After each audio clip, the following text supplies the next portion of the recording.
నమస్తే welcome to V health channel. Lung cancer ఇప్పుడు ప్రపంచంలో వేగంగా విస్తరిస్తున్న క్యాన్సర్. కొందరిలో లంగ్ క్యాన్సర్ మొదలైనట్లు కూడా తెలియదంటారు.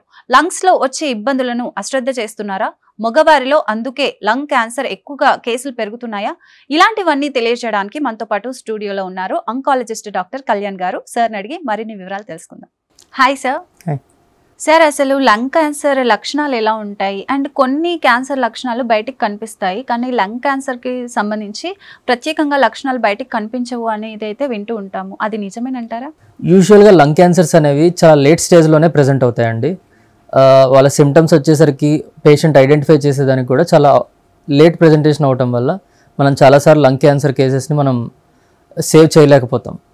లంగ్ క్యాన్సర్కి వచ్చేటటువంటి సిమ్టమ్స్ యూజువల్గా ఏంటి అంటే కనుక ఎనరెక్సియా, అంటే వాళ్ళకి ఆకలి సరిగ్గా లేకపోవటము, ర్యాపిడ్ వెయిట్ లాస్, చాలా తొందరగా చాలా తక్కువ టైంలో వెయిట్ లాస్ అవటము, ఇంకోటి చాలా చిన్న పనులు ఏదైనా చేసినా సరే అలసటగా ఫీల్ అవుతుంటారు, అండ్ దగ్గు రావటము, దగ్గులో ఒక్కొక్కసారి కళ్ళె పడతాము, అండ్ కొన్నిసార్లు రక్తం పడతాము, బాగా ఆయాసంగా ఫీల్ అవటము, ఊపిరితిత్తుల్లో నీరు చేరి బాగా ఆయాసం ఫీల్ అయ్యే అవకాశం కూడా ఉంది. దానితో పాటుగా కొన్నిసార్లు లంగ్ క్యాన్సర్ వేరే చోట్లకు కూడా స్ప్రెడ్ అయితే కనుక, లైక్ నెక్కి కానీ బ్రెయిన్కి కానీ, మనకి నెక్లో కూడా స్వెల్లింగ్స్ వచ్చే అవకాశము, లింఫ్ నోడ్ ఎన్లార్జ్మెంట్స్ ఇలాంటివి ఉండే అవకాశం ఉంటుంది. కొన్నిసార్లు వాయిస్ చేంజ్ అవటము, ఇలాంటి ప్రెజెంటేషన్ సిమ్టమ్స్ కూడా ఉంటాయి. ఇంకొన్నిసార్లు బ్రెయిన్కి కానీ బోన్స్కి కానీ యూజువల్గా స్ప్రెడ్ అవుతుంది. బోన్కి స్ప్రెడ్ అయితే కనుక ఎముకలు ఫ్రాక్చర్లు అవటము ఇలాంటివి అయ్యే అవకాశం ఉంటుంది. రెండోది బ్రెయిన్కి స్ప్రెడ్ అయితే కనుక వాళ్ళు ఫిట్స్ కానీ సీజర్స్ అంటాం అలాంటివి రావటం కానీ, హెడ్ఏక్ కానీ ఇలాంటి సిమ్టమ్స్తో యూజువల్గా ప్రెజెంట్ అయ్యే అవకాశం ఉంటుంది. ఓకే సార్, లంగ్ క్యాన్సర్కి సంబంధించి పరీక్షలు ఎలా ఉంటాయి? అంటే జనరల్గా సిటీ స్కాన్ ఒకటే తెలుసు, ఇంకా ఎలాంటి పరీక్షలు ఉంటాయంటారు? సిటీ స్కాన్తో పాటు యూజువల్గా లంగ్ క్యాన్సర్లో మిగతా ఇన్వెస్టిగేషన్స్ కూడా చేయాల్సి ఉంటుందండి. ముందు మనం క్యాన్సర్ ఎప్పుడైనా నిర్ధారణ చేసుకోవాలనుకుంటే దానికి బయాప్సీ టెస్ట్ అనేది చేయాలి. సో సిటీ గైడెడ్గా బయాప్సీ చేస్తాం. సో ఎక్కడైతే సిటీ స్కాన్లో మనం ఐడెంటిఫై చేస్తాం లంగ్లో ఎక్కడ క్యాన్సర్ ఉందనేది ఐడెంటిఫై చేయడానికి, మనం లోకలైజ్ చేయడానికి సిటీ స్కాన్ అవసరం అవుతుంది.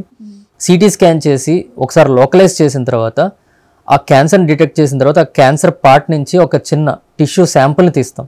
ఆ టిష్యూ శాంపుల్ తీసి దాన్ని హిస్టోపెథాలజీ ఎగ్జామినేషన్ అంటాం, పెథాలజీ వాళ్ళకి పంపిస్తాం.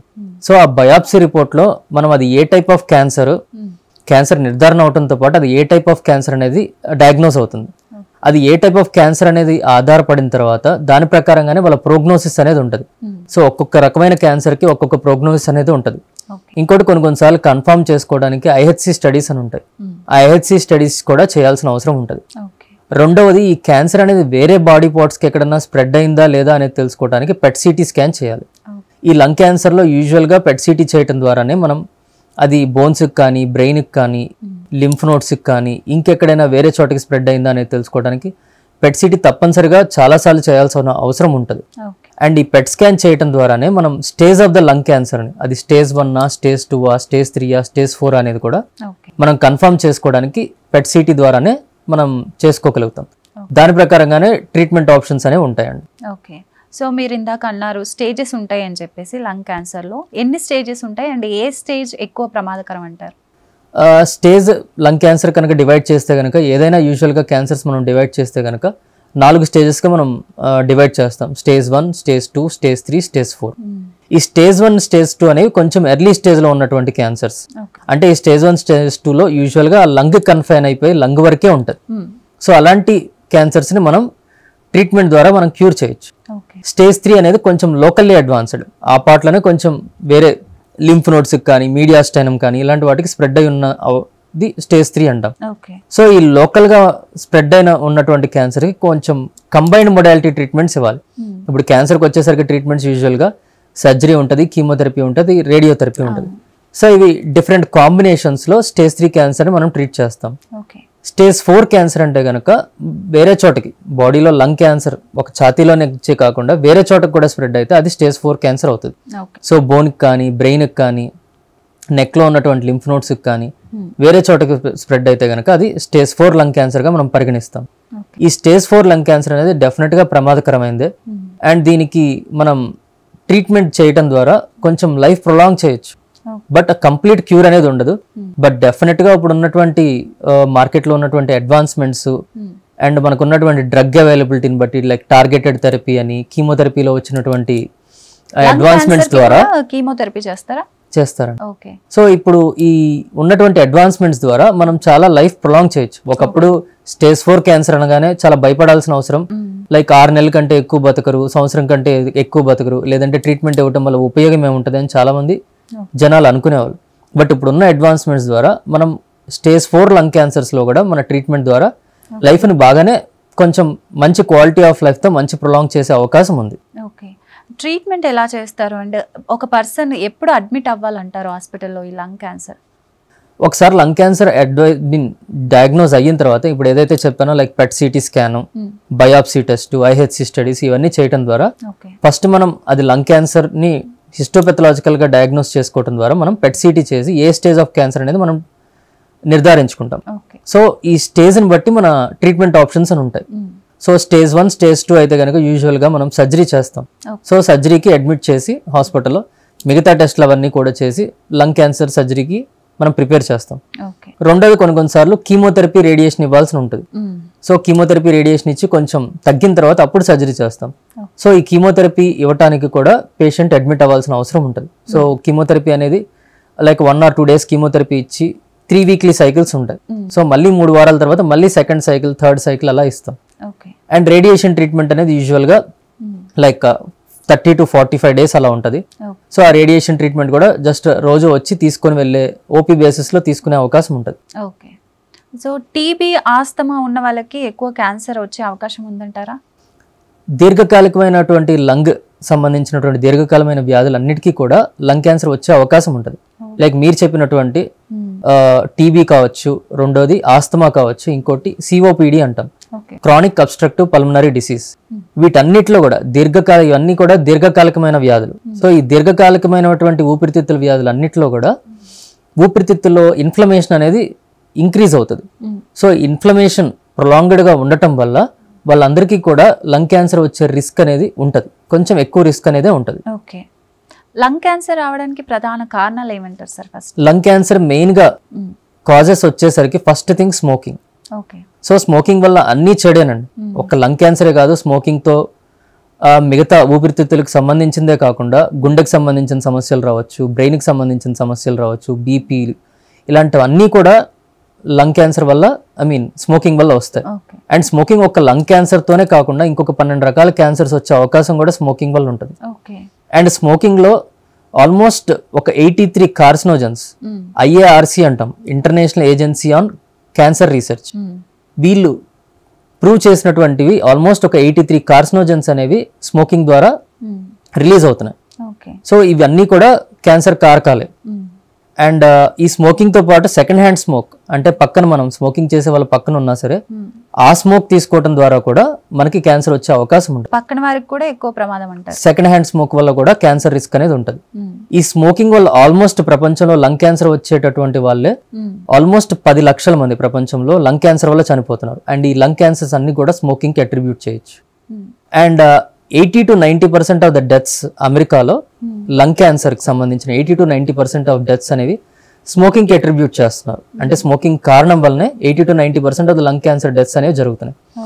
అలానే మీకు స్మోకింగ్ చేయని వాళ్ళలో వస్తుందా లంగ్ క్యాన్సర్ అంటే స్మోకింగ్ చేయని వాళ్ళలో కూడా లంగ్ క్యాన్సర్ వచ్చే అవకాశం ఉంటుంది.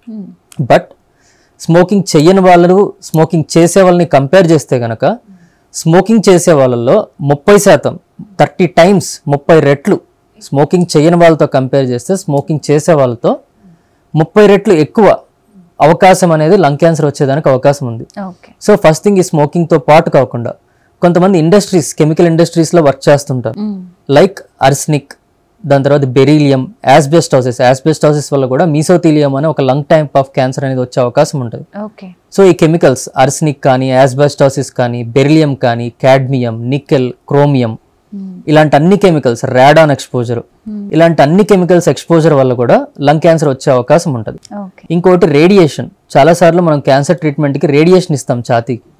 సో ఈ ఛాతీకి అంటే బ్రెస్ట్ క్యాన్సర్ వచ్చింది, బ్రెస్ట్ క్యాన్సర్ వల్ల సర్జరీ చేసిన తర్వాత మనం రేడియేషన్ ఇస్తాం. ఆ రేడియేషన్ ఇచ్చినటువంటి ఎక్స్పోజర్ వల్ల కూడా, వేరే కారణాల వల్ల కూడా రేడియేషన్ ఎక్స్పోజర్ ఉంటే గనక ఆ రేడియేషన్ వల్ల కూడా లంగ్ క్యాన్సర్ వచ్చే అవకాశం ఉంటుంది. మూడోది, ఒకటి రేడియేషన్ ఎక్స్పోజర్, దాని తర్వాత కెమికల్స్, ఇంకోటి పొల్యూషన్.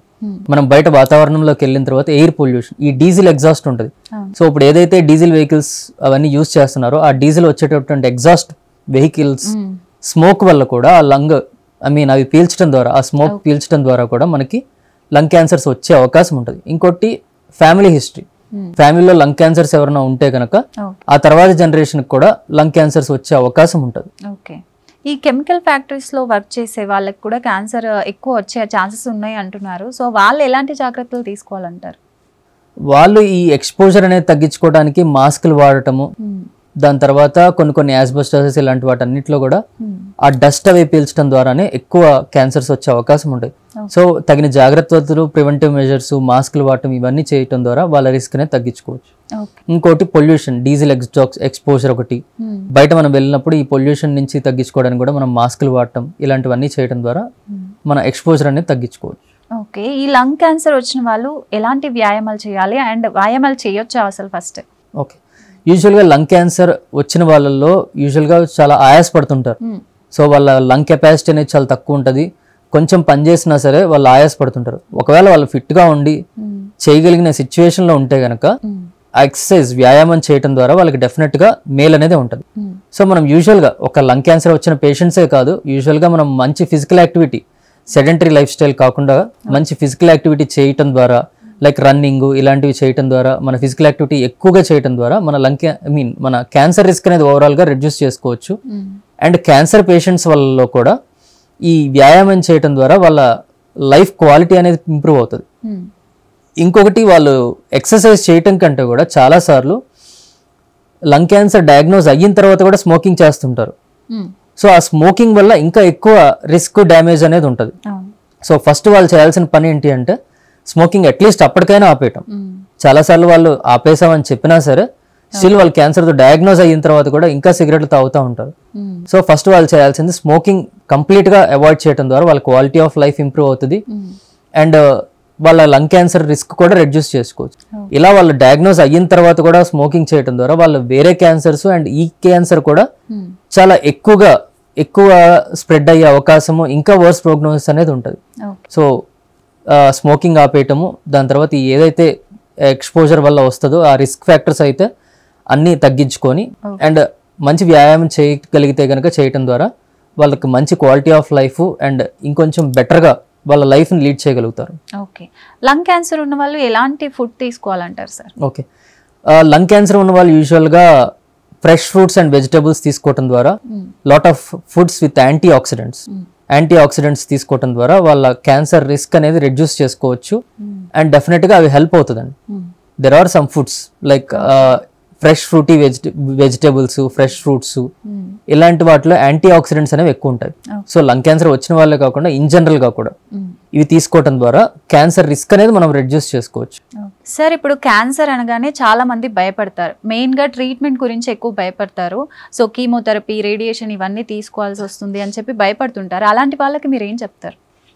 సో చాలా మంది ఇప్పుడు ఏంటి అంటే సమాజంలో సర్జరీ అన్నా, కీమోథెరపీ అన్నా, రేడియోథెరపీ అన్నా వీటన్నిటితో కొంచెం కాంప్లికేషన్స్ ఉన్నాయి, సైడ్ ఎఫెక్ట్స్ ఉన్నాయి అని చెప్పి చాలా మంది భయపడుతుంటారు.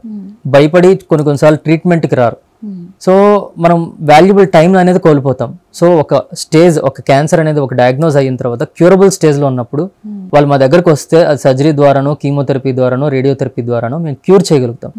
క్యూర్ చేసి వాళ్ళు నెక్స్ట్ 20 years బతకచ్చు, 30 years క్యాన్సర్ ఫ్రీగా మంచి క్వాలిటీ ఆఫ్ లైఫ్తో బతకగలరు.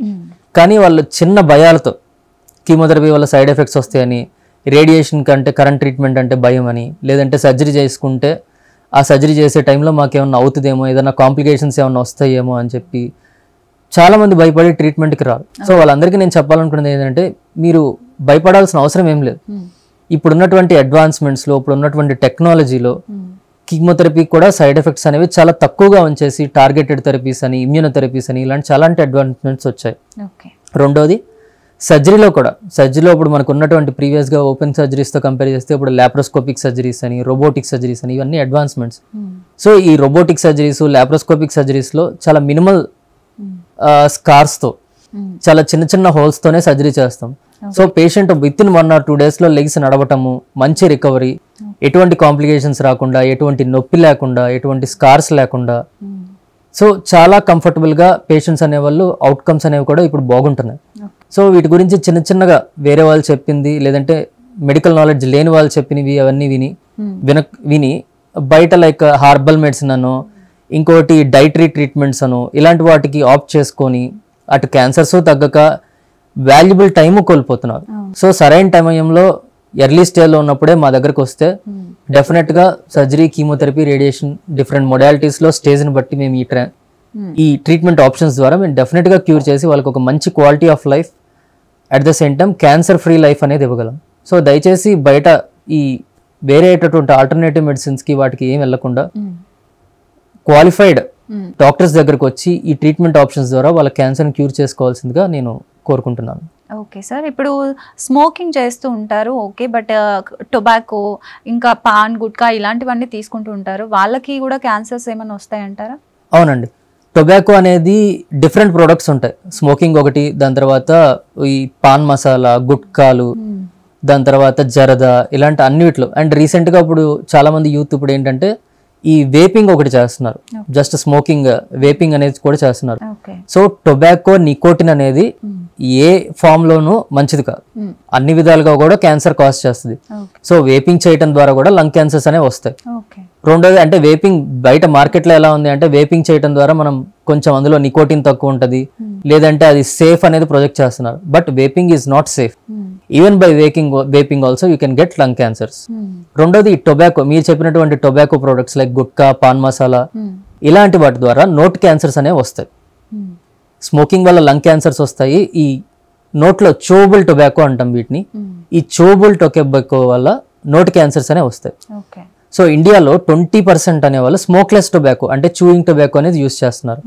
ఇంకొంతమంది 10% స్మోక్ టొబాకో అంటే ఈ సిగరెట్ స్మోకింగ్ ద్వారా సిగార్స్ కానీ ఈ వేపింగ్ కానీ ఇలాంటి వాళ్ళు 10% ఆఫ్ ద వాళ్ళు స్మోకింగ్ చేస్తున్నారు. సో వీటన్నిటి వల్ల కూడా క్యాన్సర్స్ రావచ్చు. అండ్ ఈ టొబాకో, చూబుల్ టొబాకో ప్రోడక్ట్స్ అన్నిటి మీద కూడా తెలంగాణ గవర్నమెంట్ బ్యాన్ ఉంది.